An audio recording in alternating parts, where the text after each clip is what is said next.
Watu wa Mungu, leo tuko hapa kwa ajili ya kujifunza somo ambalo lina kichwa cha ndoto. Watu wengi wamekuwa wakiota ndoto, lakini wengi wetu ni wachache wanaojua tafasiri zake. Nataka nipate kuelezea ndoto ni nini, kwa nini watu wanaota ndoto, na nitapata kuelezea tafasiri tofauti za ndoto.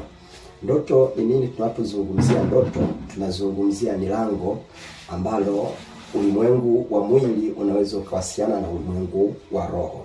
Tunapokuwa tunazungumzia ndoto, tunazungumzia juu ya lango ambalo ulimwengu wa mwili unaweza ukawasiliana na ulimwengu wa roho. Na ndio maana mara nyingi ndoto inatokea watu wanapokuwa wamelala. Unapokuwa umelala ndio unaweza ukaingia katika ulimwengu wa roho kupata kuona ndoto. Biblia inasema katika kitabu cha Wimbo Ulio Bora sura 5 mstari wa 2, nilikuwa nimelala lakini roho yangu i macho. Kumaanisha unapolala sio kwamba roho inalala, roho inakuwa ina uwezo wa kuona. Kwa namna hiyo inaweza ikatoka ndani ya mwili na kuona vitu tofauti katika ulimwengu wa roho. Kwa hiyo inapoviona, kwa sababu roho haitunzi kumbukumbu, hivyo vitu vinakuja kuingizwa kwenye ubongo, na ndipo unapoweza ukaamka ukaota ukasema nimeota ndoto. Nianze vyanzo vinne vya ndoto. Ndoto tunaweza tukapata ndoto kutoka katika vyanzo vinne vya ndoto, au kwa namna nyingine kuna vyanzo vikuu vinne vya ndoto. Chanzo cha kwanza cha ndoto ni Mungu. Mungu ni chanzo cha kwanza kabisa cha ndoto. Napozungumza Mungu kuwa chanzo cha kwanza cha ndoto, tutaangalia katika kitabu cha Ayubu.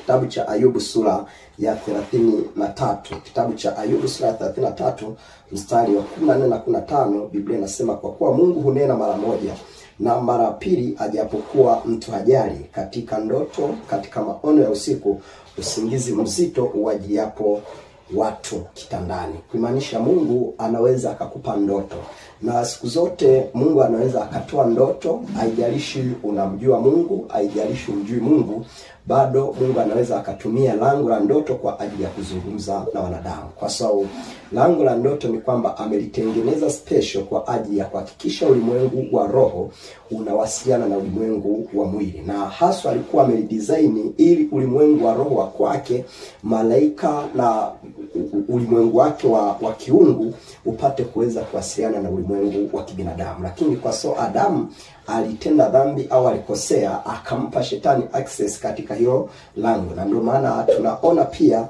chanzo cha pili cha ndoto ni shetani. Shetani anaweza akaleta ndoto au akasababisha ndoto, na yenyewe tutapata kuangalia. Lakini tunapozungumza ndoto zinazotoka kwa Mungu, kuna sifa ya ndoto zinazotoka kwa Mungu. Sifa ya kwanza ya ndoto inayotoka kwa Mungu inakuja wakati usingizi mzito unapokuwa umemwangukia mtu. Maana yake hauwezi ukapata ndoto ya Mungu ukiwa katika usingizi wa kawaida. Ni pale ambapo usingizi mzito unapokuwa umemwangukia mtu. Hapa watu wengi huwa wanashindwa kutofautisha kati ya ndoto na maono. Ni kwenye kipindi kijacho nitakuja kupata kutofautisha kati ya ndoto na maono. Maanisha ndoto ni mtu anaota wakati amesinzia, lakini maono mtu anaweza akaona wakati yuko wazi au wakati akiwa macho. Lakini niangalie katika kitabu cha Wafalme wa kwanza sura ya 3 mstari wa 5. Biblia inasema na huko Gibeon Bwana akamtokea Suleiman katika ndoto ya usiku. Mungu akamwambia omba utakalo nikupe. Kumaanisha Mungu anaweza akamtokea mtu kupitia ndoto na akapata kumpa maelekezo ya kwake. Kitabu cha Mwanzo 31:24, Biblia inasema Mungu akamjia Laban Mshami katika ndoto ya usiku, akamwambia ujihadhari, usimwambie Yakobo neno la heri wala la shari. Kumaanisha Mungu anaweza akamtokea yeyote, anaamini haamini, kupitia lango la ndoto anaweza akamtokea na kumpa hadhari au maelekezo. Pia ukisoma katika kitabu cha Mathayo taona Yusufu alivyotokewa na Mungu kwa ajili ya kumwokoa Yesu kupitia ndoto, kwamba amtoe ampeleke katika nchi ya Misri, kwa sababu maadui zake kule walikuwa wanamtafuta. Ndio maana unaona Mungu akapata kuhakikisha kwamba anampa maelekezo kwenye ulimwengu wa ndoto. Alimpa maelekezo kwenye ulimwengu wa ndoto ili apate kumhamisha kutoka katika nchi ya Yerusalemu au ya Israeli kwenda katika nchi ya Misri. Sehemu ya pili au chanzo cha pili ambacho nimezungumza ni shetani. Shetani pia anaweza akatoa ndoto. Kisoma katika kitabu cha Ayubu sura 7 mstari wa 13 na 14, Biblia hapo inasema, hapo nisemapo kitanda changu kitanitunza moyo, maradhi yangu yatanipunguzia kuugua kwangu, ndipo unitishapo kwa ndoto na kunitia hofu kwa maono. Kumaanisha shetani ndiye aliyekuwa anamtokea Ayubu kwa ndoto. Biblia inaweka wazi kabisa ndoto asili au sifa ya ndoto zinazotoka kwa shetani. Cha kwanza zinatisha, cha pili ni ndoto ambazo zinaleta hofu. Kuimaanisha hata ukiamka unaweza ukaamka ukiwa na hofu. Ukilala ukaota unatishika. Ndio zile ndoto ambazo mtu anaota anangatwa na nyoka, anaota anakimbizwa na mbwa, anaota anaanguka kwenye mashimo, anaota anazikwa, anaota kuna vitu vingi ambavyo shetani anaweza kuvizungumzia. Lakini nitakapoanza kutoa tafasiri, kufundisha juu ya tafasiri za ndoto, nitapata kukuelezea hizo ndoto mara nyingi huwa zina maana gani. Watu wanaota akiwa shuleni, anaota akiwa vijijini. Hizo zote ndoto zinakuwa zina maana, lakini tunatakiwa kujua kwamba shetani pia anaweza akalitumia lango la ndoto katika ulimwengu wake, na hasa kwa ajili ya kunyanyasa ulimwengu wa watu. Kitu cha tatu au chanzo cha tatu cha ndoto ni eneo mtu alilolala. Unaweza ukawa umelala, kuna maeneo mengine kwenye ulimwengu wa damu na nyama watu wanayaona ni maeneo ya kawaida, lakini katika ulimwengu wa roho haya ni maeneo ambayo ni malango.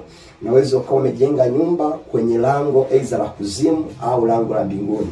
Biblia inazungumza, inasema nitalijenga kanisa langu, malango ya kuzimu hayataweza kulishinda. Anapozungumza juu ya malango ya kuzimu, maana yake ni mahali ambapo kuna nguvu za giza. Ukijenga au ukiwa umelala mahali ambapo kuna nguvu za giza, katika hilo eneo utaota ndoto.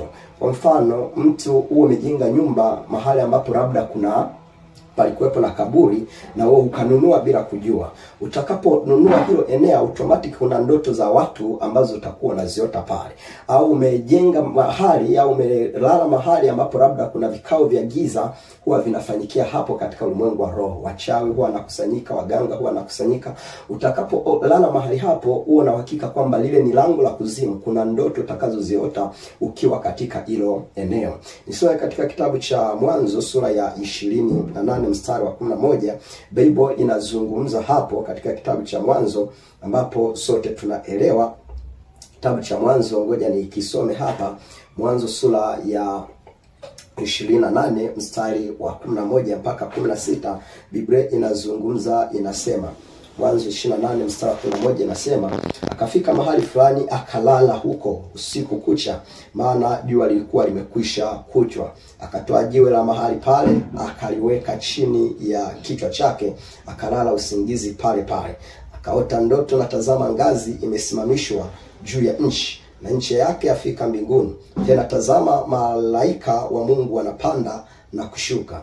Tazama, Bwana amesimama juu yake, akasema, mimi ni Bwana Mungu wa Ibrahimu baba yako, Mungu wa Isaka. Nchi uilayayo nitakupa wewe na uzao wako, na katika uzao wako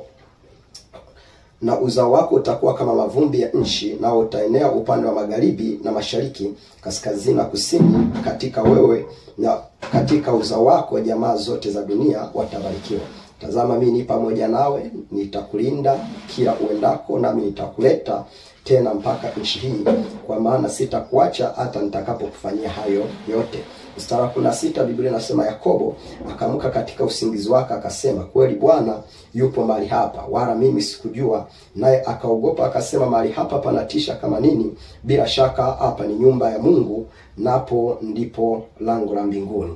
Kwa hiyo unaweza ukaona kwamba Yakobo aliota ndoto kulingana na mahali alipolala. Ndio maana alipoamka akasema, hapa ni eneo, lakini mimi sikujua kwamba ni eneo ambalo sio la kawaida, lakini ni lango katika ulimwengu wa roho, nalo lilikuwa ni lango la mbinguni. Kwa hiyo kuna mahali unaweza ukawa umejenga, unaweza ukawa umelala, lakini likawa ni lango la kutoka sehemu moja kwenda sehemu ulimwengu mwingine ambao ni ulimwengu wa kiroho. Aidha linaweza likawa lango la mbinguni, maana yako utakuwa naota ndoto za utukufu ukiwa katika hilo eneo.